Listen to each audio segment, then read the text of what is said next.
예, 우리 기독교 신앙에서는 천국을 믿는데 내세 천국을 믿습니다. 내세 천국이라는 게 뭡니까? 지금 우리가 살고 있는 이 세상 아닌 이 세상 이후에 있는 세상으로서의 천국을 믿는다는 말이죠. 즉 우리가 이 땅에서 세상을 살다가 죽은 후에 가게 될 천국이 있음을 믿는데 그것이 우리가 이 내세 천국이라 합니다만은, 근데 이런 내세 천국의 개념은 그냥 우리 기독교에만 있는 것이 아닙니다. 사실은 이 죽은 자들이 가는 나라로서의 천국의 관념은 고대 그리스나 인도, 이슬람 등 여러 종교들에서 다 볼 수 있는데, 보통 이제 이 천국의 개념은 보통 지옥의 개념과 대립되는 개념으로 되어 있습니다. 그리고 각 종교에서 생각하는 천국에 대한 설명은 각각 다르긴 하지만 대략 온갖 빛깔의 꽃들이 피어있고 향기로운 꽃들이 피어있고 맑고 깨끗한 물이 흐르며 바람은 시원하게 불어오고 황홀한 음악이 들려오고 맛있는 음식이 풍성한 낙원, 즉 이상향, 유토피아로 묘사되고 있다고 하는 거죠. 그런 가운데 이제 그 지역들마다, 그 종교가 발생한 지역들마다 천국의 이름이 조금 달라요. 그래서 이제 사시사철 뜨거운 태양빛이 내려 쪼이는 뜨거운 지방에서 발생한 종교에서는 천국에 아주 서늘한 바람이 불어오는 것으로 묘사가 되고, 또 메마르고 건조한 사막지대, 그런 데서 발생한 종교에서는 맑고 깨끗한 물이 그냥 곳곳에 있는 그런 것으로 강조가 되고 있고, 그 다음에 또 이제 일부 다처제가 형되는 이슬람권에서는 그 일부 다처제라는 건 이런 얘기죠. 어떤 소수의 사람들이 여자들 다 차지하기 때문에 대다수 남자들은 뭐예요? 일생에 여자하고 결혼할 수 없는 게 일부 다처예요. 그러니까 그런 사회에서 이슬람교가 퍼져나갈 때 어떻게 되냐? 천국에 가면 여러 여자하고 같이 살 수 있다. 그래서 아름다운 미녀들이 많이 이렇게 꼭 시중을 한다든지, 이러한 천국 개념을 그 이슬람에서는 얘기하는데, 한마디로 그 모든 종교가 묘사하고 있는 천국은 그 종교가 발생한 지역의 풍토성이나 사회성을 반영하고 있습니다. 근데 대부분 이러한 천국의 개념들은 한마디로 이 세상에 사는 인생들은 참 고달프고 현실이 힘들다라고 하는 것을 반영하고 있지요. 그래서 이 세상에서는 질병과 슬픔이 그래 고난이 끊임없기에 이 세상에서 이제 그 삶이 끝나면 앞서 묘사한 그런 아름답고 평화롭고 즐거운 고통이 없는 천국에 가야 되는데, 그러기 위해서는 각 종교들마다의 그 신을 섬기며 그 신에게 순종하여야 그 보상으로 그 천국에 가는 것으로 종교들에서는 가르치고 있습니다. 근데 대표적인 종교가 아마 이슬람이라고 할 수 있을 것 같아요. 그런데 이것은 우리 기독교 신앙에서도 마찬가지입니다. 우리도 그러한 내세 천국이 있음을 믿습니다. 그러나 물론 우리 기독교 신앙에서는 우리 성도들이 천국 가는 것이 하나님께 순종하고 그 계명을 다 지켜서가 아니라 오직 하나님을 예수님을 믿음으로 하나님의 은혜로만 우리 천국 갔음을 믿지요. 그러나 우리 그리스도인들도 그렇게 믿음으로 가게 되는 그 천국도 다른 종교들에서 말하고 있는 그 내세 천국 개념과 크게 달리 없이 낙원과 같은 것으로 묘사가 되고 있다 하는 것이죠. 즉 그 천국에는 질병도 없고 아픔도 없고 죽음도 없고 이별도 없을 것이며 어떤 고통도 없을 것임을 성경은 말하고 있다는 것입니다.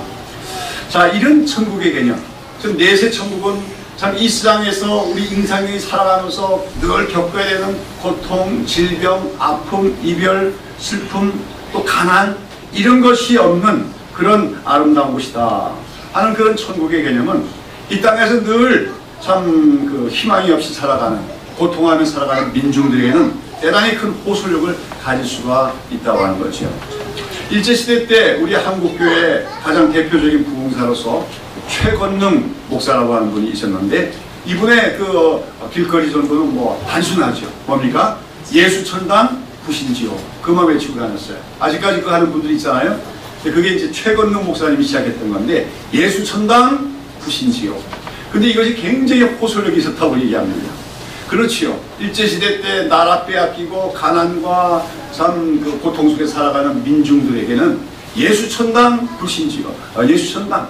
이제 그 예수 믿기만 하면 천당에 가서 고통이 없이 자유를 누리며 살 것이라고 하는 그러한 메시지가 아주 단순하지만 호소력 있게 전달되어서 그것이 많은 전도 효과를 갖고 왔다, 이렇게 분석할 수가 있을 것입니다. 자, 이것은 뭐 해방 후에도 마찬가지예요. 그래서 주로 가난했던 시대에, 고통받았던 시대 때 기독교는 예수만 잘 믿으면 모든 문제가 해결된다 하는 이런 메시지가 사람들에게 호소력이 있었고, 그런 가운데 많은 사람들은 천국만 있지, 천국에 가면 모든 문제가 해결될 것이 하는 그런 어떤 소박하고 단순한 신앙을 가졌던 것이 사실입니다. 근데 이제 오늘날 이제 우리가 1990년대 이후, 2000년대 이후에 한국 상황은 바뀐 것 같습니다. 먹을 것도 많아졌고 입을 것, 살 집이 해결된 시대. 물론 아직도 그런 문제도 해결 안 된 사람이 많이 있지만 전반적으로 볼 때 이런 환경적인 문제가 많이 해결되어지고, 어떻게 보면 아까 우리나라 대통령 3만 불 얘기하는데 3만 불 시대라고 어마어마한 시대 아닙니까? 그런 시대가 되어지면서 이제는 예수 천당, 이러한 어떤 단순한 메시지에 사람들이 별로 마음이 끌리지 않는 것 같습니다. 그래서 어떤 여론조사 기관에서 기독교인들을 대상으로 조사해 보니까 사실 현대 기독교인들 중에서 내세 천국을 실제적으로 믿는다, 정말로 내세 천국이 있다고 믿는 사람은 점점 줄어가고 있다 하는 통계가 나오고 있습니다. 그러나 여러분, 우리가 이러한 내세 천국을 믿지 않는다면 그것은 이미 기독교라고 할 수가 없습니다. 아무리 시대가 바뀌고 또 세상이 살기 좋게 변한 것 같아도 인간의 문제와 고통은 근원적으로 다 해결될 수는 없기에 모든 사람들에 있어 천국이라고 하는 것, 내세에 있는 천국은 마지막 희망이 아닐 수가 없습니다. 어떻습니까? 우리 새벽식구의 성도들은 내세 천국이 있음을 믿으십니까? 없어도 됩니까? 있음을 믿으십니까? 그렇다면 여러분, 그 천국에 가기를 소망하고 계십니까? 천국에 가고 싶어요? 천국을 소원하고 계세요? 여러분, 오늘 우리가 어떤 면에서 우리가 정말로 우리 신앙이 건강한 신앙이냐 아닌가라도 측정하는 척도 중에 하나는, 오늘이라도 천국 간다면 감사합니다, 오늘이라도 내가 죽어서 천국 가게 되면 좋겠다, 이렇게 물을 때 그렇다 대답할 수 있어야 된다고 하는 것이 건강한 신앙의 척도라고도 할 수가 있다고 하는 거예요. 그래서 말은 그렇게 하는 사람들 많지요. 특별히 나이 많은 그 어른들 중에서는 아이고 빨리 죽어서 천국 갔으면 좋겠어, 이렇게 얘기하는 사람들 분이 있는데 속마음은 사실 그게 아닌 경우가 많은 것 같아요. 예전에 하던 우스갯말로 이제 시대가 많이 변해서 안 통하는 우스개지만, 예전에 사람들이 가장 많이 하는 3가지 거짓말이 있다고 했습니다. 뭔지 압니까? 첫 번째 거짓말이 노처녀가 나는 시집가기 싫다고 말하는 거. 그 다음에 두 번째가 뭐예요? 장사꾼들이 미치고 접한다는 거. 그 세 번째 거짓말이 뭡니까? 예, 노인들이 빨리 죽었으면 좋겠다 하는 말. 이게 3대 거짓말 많이 있습니다만은, 기독교인들 중에서도 입으로는 나는 오늘이라도 천국에 갔으면 좋겠다, 그렇게 입으로 말하지만 사실은 그것이 진심이 아닌 경우도 있다고 하는 거죠. 그런데 사실은 우리가 정말로 우리 믿음이 건강한 믿음이라면 사실은 항상 오늘이라도 육신을 벗어나 천국에 가는 것이 진실한 간절한 소원이었다 하는 사실을 우리 성경에서 볼 수가 있습니다. 빌립보서 1장 21절부터 23절에서 사도 바울은 이렇게 말합니다. 이는 내게 사는 것이 그리스도니 죽는 것도 유익함이라 했습니다. 죽는 것도 유익함이라. 그러나 나 만일 육신으로 사는 이것이 내 일의 열매일진데 무엇을 가질지 나는 알지 못하노라. 내가 그 두 사이에 깨었으니 떠나서 그리스도와 함께 있을 욕망을 가진 이것이 더욱 좋으니라고 얘기합니다. 떠나서 그리스도와 함께 있을 욕망이라는 건 바로 오늘이라도 육신을 떠나서, 쉽게 말하면 죽어서 이 땅을 떠나 주님과 함께 거하는 것, 천국에 가는 것이 더 좋은 욕망이다. 만약 당신 오늘이라도 죽어서 천국 가겠습니까? 아니면 이 땅에 더 살겠습니까? 얘기할 때 그 둘 중에서 나는 오늘이라도 천국 가서 주님과 함께 사는 것이 더 바람하다, 이렇게 바울은 얘기하고 있다고 하는 것입니다. 우리가 오늘 예수를 믿는 성도들로서 오늘 우리가 내세 천국을 그냥 교리로만 믿는 게 아니라 그저 우리가 정말 천국이 있음을 믿으며 거기 가기를 소원하는 마음이 없다면 우리의 신앙이 많이 병들어 있음을 알아야 됩니다. 너무나 현실에 묻혀서 살고 있는 것 때문에 우리 신앙이 지금 뭔가 병들어 있음을 우리가 깨달아야 한다는 거죠. 자, 그런데 문제는 우리는 천국에 가기를 소원해야 됩니다. 그런데 그처럼 우리가 가기를 바라야 되는 천국은 과연 어떤 곳이겠습니까? 아까 여러 종교들에서 묘사한 천국을 제가 소개해드렸고 또 그 기도 성경에도 보면 천국에 대한 여러 가지 묘사가 나옵니다. 뭐 계시록을 보고 해석하는 사람, 어떤 사람들은 천국에 갔더니 황금길과 보석으로 장식된 12대문이 있고 또 이 세상에 어떤 궁전하고 비교할 수 없는 화롭고 영광스러운 맨션이 우리 믿는 자 한 사람 한 사람에게 다 마련되어 있다, 이렇게 말하면서 그런 천국 가기를 소원합니다. 또 어떤 사람들은 천국에 가면 먹을 것이 많고 항상 즐거운 것들이 가득한 곳이라고 생각하며 그런 천국에 가기를 소원합니다.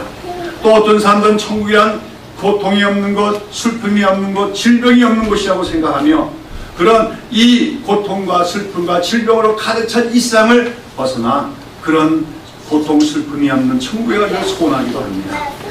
여러분, 이러한 천국에 대한 생각들, 개념들, 또 소원은 잘못된 것이 아닙니다. 천국은 그런 곳이 맞습니다. 천국은 정말 고통이 없는 것이며 슬픔이 없는 것이며 이별이 없는 것이며 죽음의 공포가 없는 것이며 또한 우리를 위한 영광스러운 거처가 있는 것이기 때문에 우리는 그곳에 가기를 소원해야 된다는 것입니다. 그러나 문제는 천국의 가장 큰 특징이 뭐냐? 우리가 천국을 가기를 원한다고 할 때 그 천국을 가기를 사모하는 가장 큰 이유가 무엇이냐 하는 것입니다. 그것은 앞서 묘사한 것 같은 천국이 그 낙원과 같은 유토피아 세계이기 때문이 아니라 또한 그곳에 그런 고통과 이 세상에서 겪는 현실적인 고난이 없고 즐거움만 있기 때문이 아니한 것이다.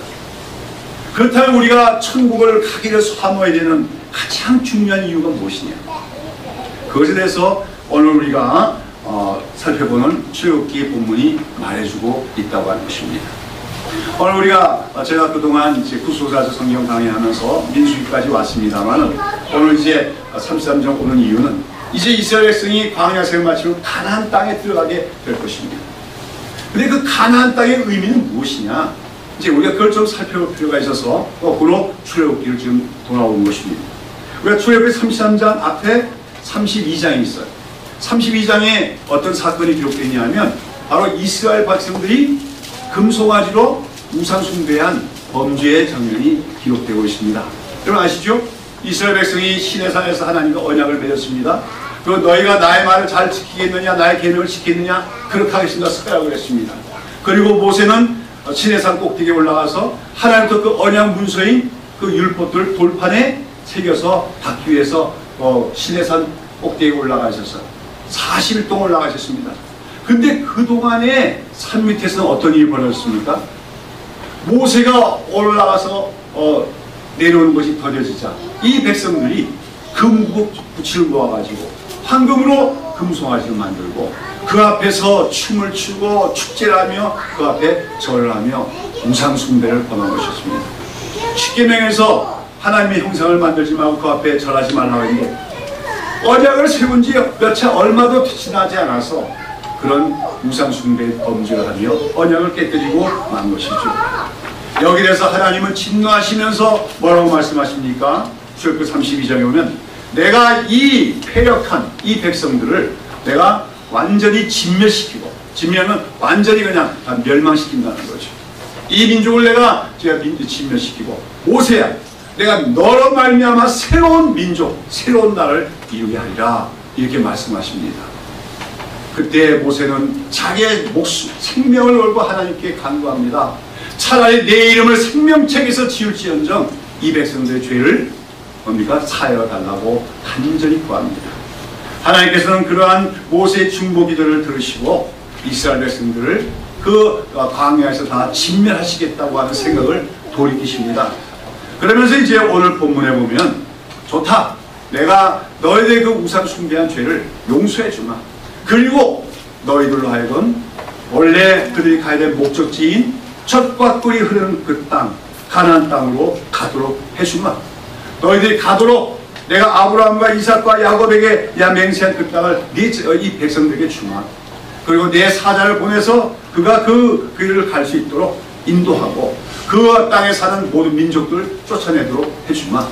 한마디로 가나안 땅을 주겠다고 약속을 하고 계십니다. 자, 그러나 하나님께서 거기서 한 가지 단서를 붙이시는데 그게 뭡니까? 근데 나는 너희들과 함께 가지 않겠다고 하는 말씀입니다. 3절 말씀이죠. 33장 3절에 너희와 젖과 꿀이 흐르는 땅에 이르게 하려니와 나는 너희와 함께 올라가지 아니하리니 그럽니다. 내가 너희들의 죄악을 용서해 주마. 우상 숭배하고 언약했던 죄를 용서해 주마. 그리고 내가 원래 네 조상 아브라함이 약속했던 대로 그 가나안 땅을 너에게 주마.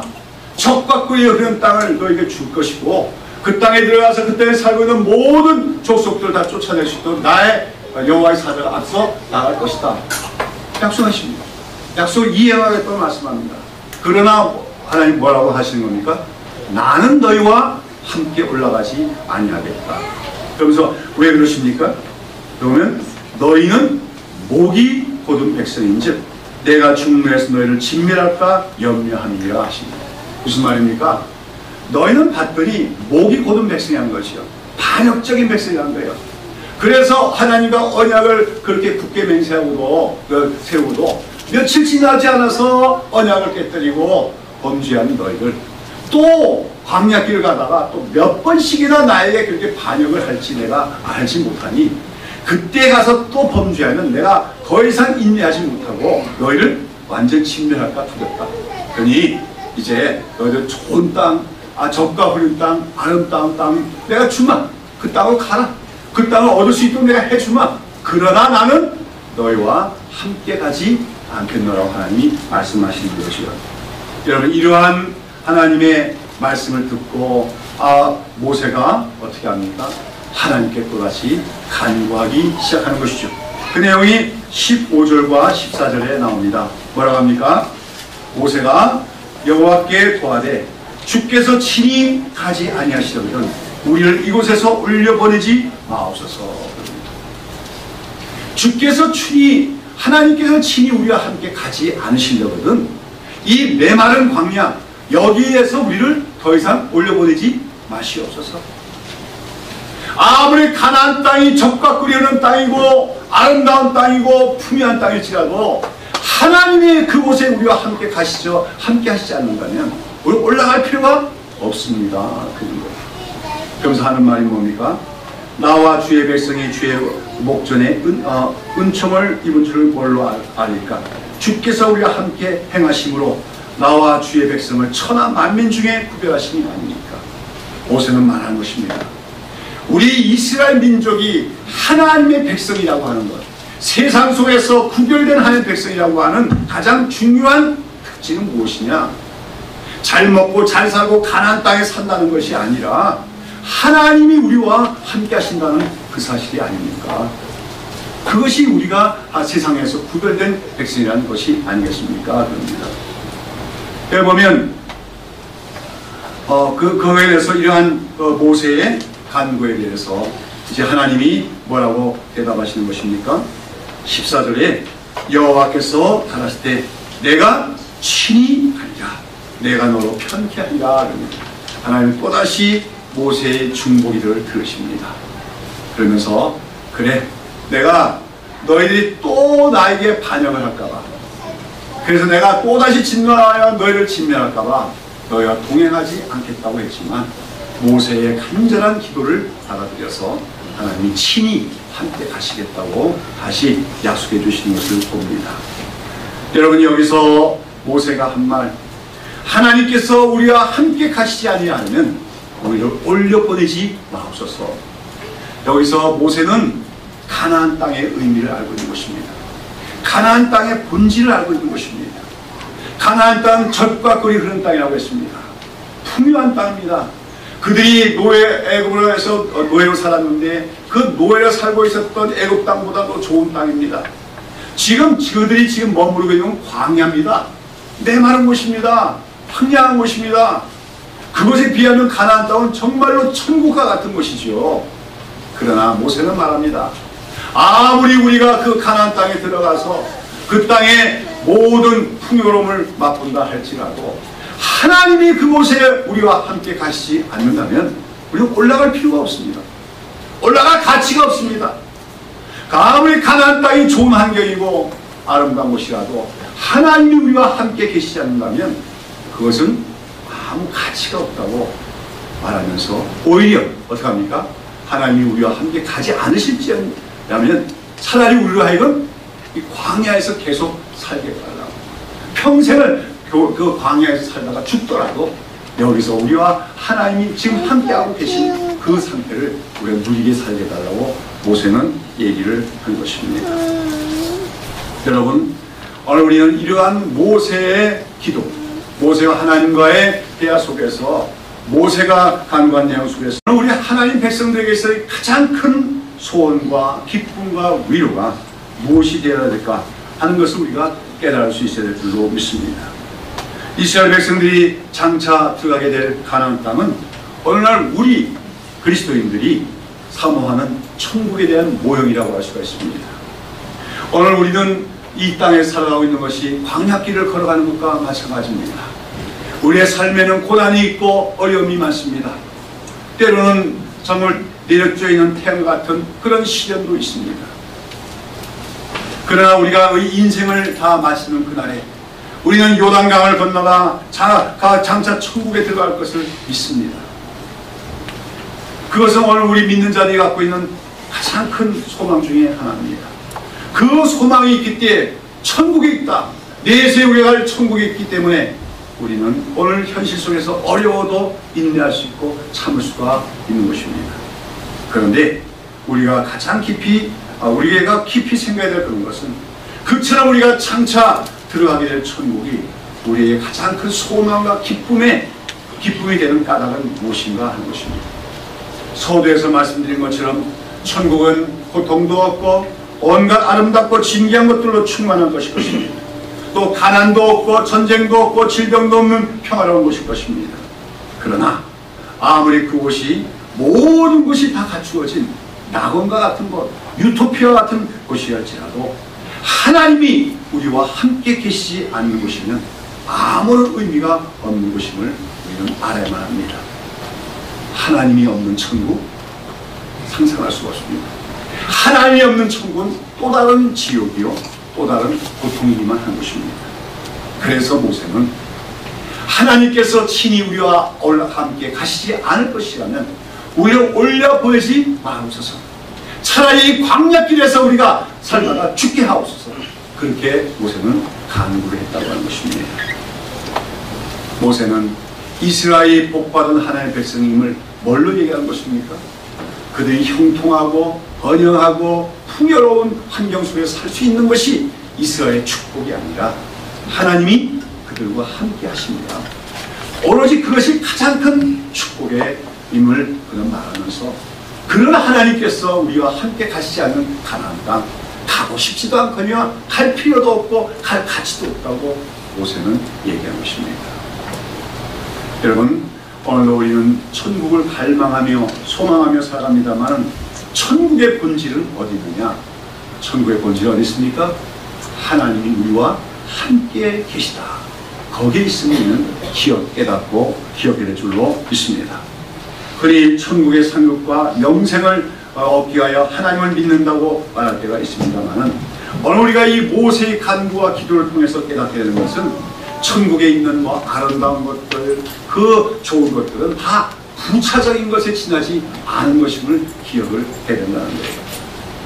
우리에게는 낙원과 같은 환경이나 영생의 풍랑을 누리는 것보다 더 중요한 것이 있는데 그것이 바로 주님과 함께 동행하는 것이요, 주님과 함께 교제하는 것이요, 주님과 함께 사는 것입니다.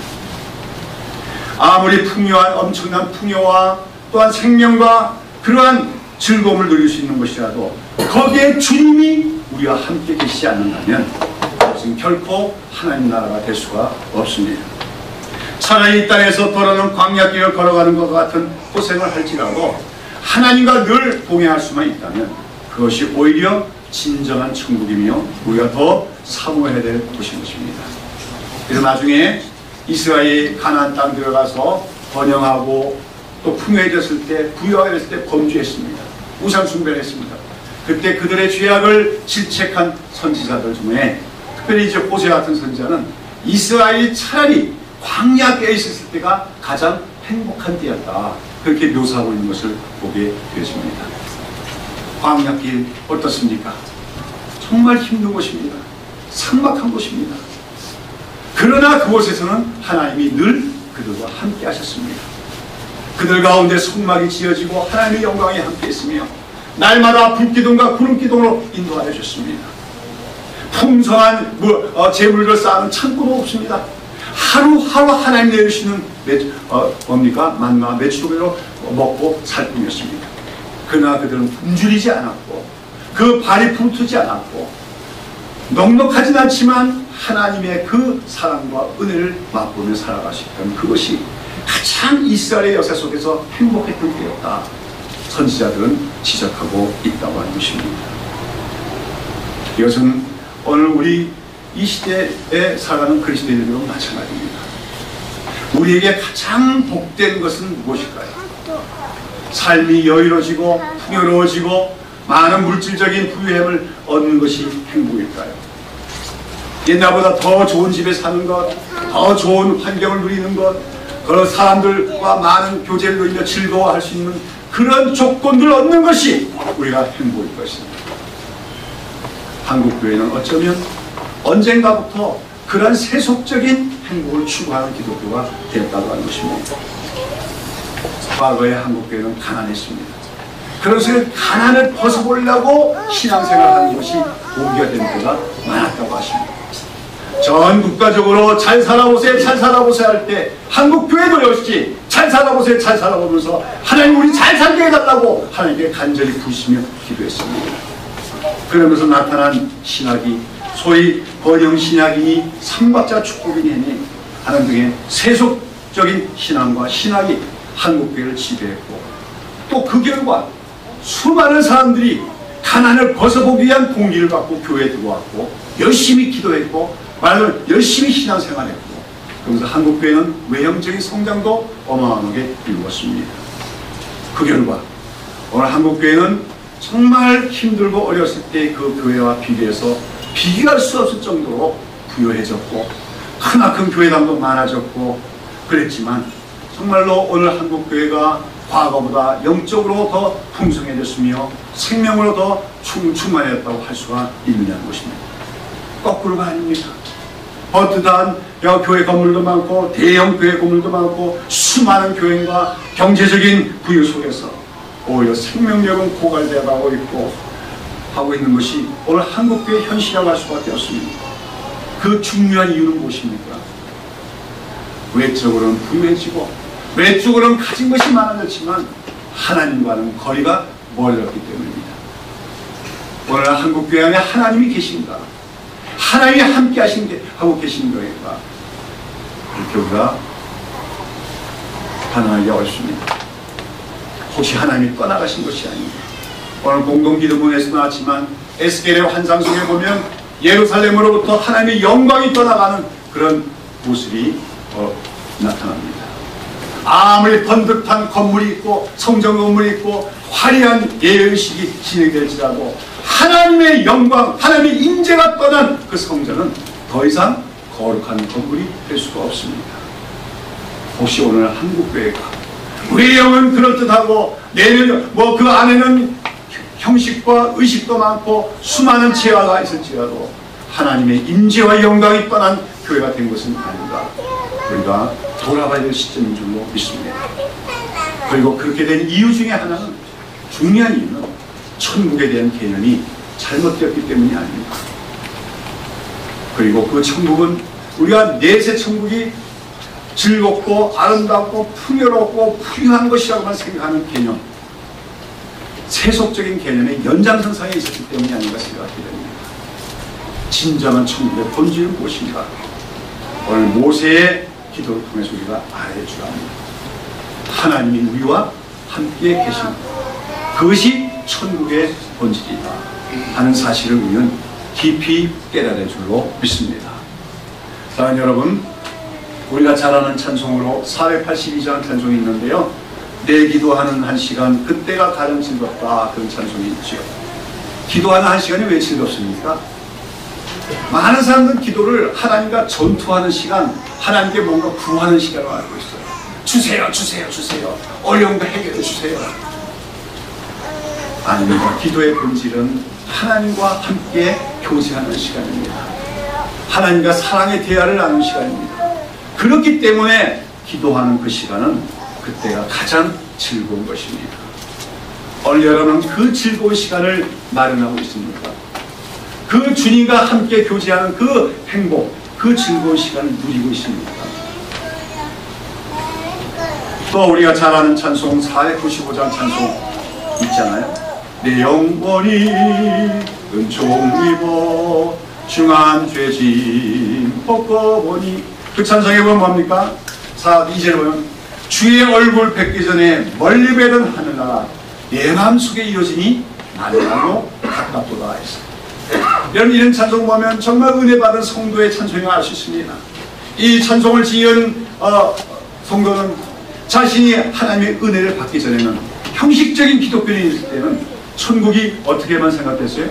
멀리 있는 곳을만 생각했다는 거예요. 죽어서야 가는 곳을만 생각했다는 거예요. 그러나 하나님의 은총을 입고 보니 하늘나라가 어디 있더라는 겁니까? 내 마음속에 이루어지더라는 것이요. 왜요? 바로 내 모든 죄 사함받고 주 예수와 동행하니 그 어디나 하늘나라. 주님이 내 마음에 계시고 주님이 나와 동행해 주시고 함께 해 주시니 그곳이 바로 하늘나라라는 겁니다. 높은 산이 거친 들이 초막이나 궁궐이나 내 주 예수 모신 것이 그 어디나 하늘나라. 그렇습니다. 궁궐 속에 산다고 행복하고 천국 사는 것이 아니라 초막과 같은데, 산골 같은데, 거친 사막에 있을지라도 주님이 거기에 나와 함께 해주시고 나와 동행해 주시고 내가 그 주님과 교제한다면 그곳이 하나님 나라다. 이것이 오늘 우리의 고백이 되어야 되고 우리의 신앙이 되어야 될 줄로 믿습니다. 모세는 그 사실을 아는 것입니다. 모세는 가나안 땅 들어가야 우리가 비로소 행복해지는 것이 아니라 오늘 이 메마른 광야 가운데서도 하나님이 우리와 함께 계심으로 우리는 행복한 것입니다. 우리는 하나님의 구별된 백성인 줄 압니다. 그렇게 고백하면서 아무리 가나안 땅이 아름다운 곳이고 적과 꿀이 흐르는 땅이고 풍요한 땅일지라도 주님이 친히 가시지 않으려고 하거든 우리를 그 땅으로 올려보내지 마소서.